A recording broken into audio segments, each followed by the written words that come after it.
वर्षाच्या कर्जमाफी आणि पीक विम्याच्या आणि एकूण घोषित केलेल्या अनुदानाच्या आणि वेगवेगळ्या घोषणेच्या अनुषंगाने किसान सभा आपली भूमिका या पत्रकार परिषदेच्या माध्यमातून आपल्यासमोर ठेवते। प्रामुख्यानं हे जे काही सगळे प्रश्न आहेत हे जरी शेती हा केंद्र आणि राज्य सरकारच्या कक्षेमधला जरी प्रश्न असला तरी आजचे हे सर्व प्रश्न हे राज्याच्या अनुषंगानं संबंधात असणारे प्रश्न आहेत। विशेषतः या सरकारने निवडणुकीच्या पार्श्वभूमीवर केलेली कर्जमाफी असेल किंवा या सरकारने सप्टेंबर 25 मध्ये झालेल्या अतिवृष्टीच्या पातळीवरती झालेल्या नुकसान भरपाईच्या घोषणेच्या संदर्भामधली बाब असेल किंवा पीक विम्याच्या अनुषंगाने केलेल्या घोषणा असतील, या सगळ्यांच्या बाबतीमध्ये मात्र सरकार घोषणा आणि शब्दाचा आणि आकड्याचा खेळ मात्र मोठ्या प्रमाणामध्ये करत आहे। परंतु वस्तुनिष्ठपणे केलेली घोषणा घेतलेल्या निर्णयाची अंमलबजावणी करताना मात्र फार मोठा विरोधाभास संबंध महाराष्ट्राला दिसून येतोय आणि ही बाब आम्ही जनतेच्या दरबारामध्ये सुद्धा उघडी करतोय।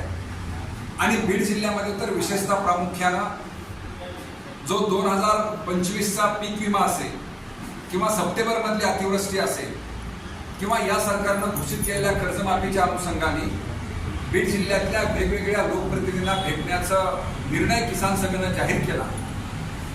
या सर्व लोकप्रतिनिधींच्या अपॉइंटमेंट घेतल्या, मागितल्या, परंतु यापैकी 1-2 लोकप्रतिनिधींनी आमदार महोदयांनी आम्हाला भेट दिली, बाकीच्या लोकप्रतिनिधी भेट सुद्धा टाळलेली आहे।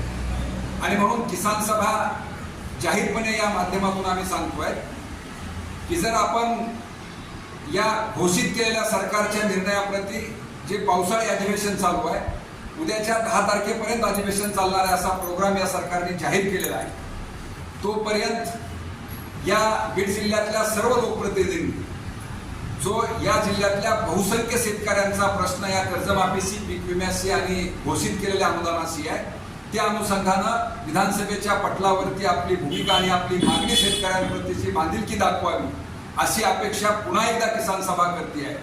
आपण जर अशा प्रकारे जर शेतकऱ्यांच्या हिताची मागणी विधानसभेच्या पटलावर करणार नसाल तर किसान सभा जाहीरपणे जनतेमध्ये जाऊन अशा शेतकऱ्यांच्या संदर्भामध्ये मागणी न करणाऱ्या लोकप्रतिनिधींचे राजीनामे मागा या मागण्याला घेऊन गावागावामध्ये जाऊन ग्रामपंचायतमध्ये जाऊन ठराव घेण्याचा सुद्धा कार्यक्रम करणार आहे। एवढंच नाही तर अशा अकार्यक्षम किंवा जनतेच्या प्रश्नाप्रती उदासीनता दाखवणाऱ्या लोकप्रतिनिधी जर विधिमंडळामध्ये आपले प्रश्न मांडणार नसतील आणि विधिमंडळामध्ये जर कष्टकऱ्यांचे, शेतकऱ्यांचे आणि जीवनावश्यक वस्तूचे प्रश्न जर चर्चा होणार नसेल तर किसान सभा जनविधिमंडळ आयोजित करण्याचा निर्णय सुद्धा या पत्रकार परिषदेमधून आपल्या सगळ्यांना सांगते आहे।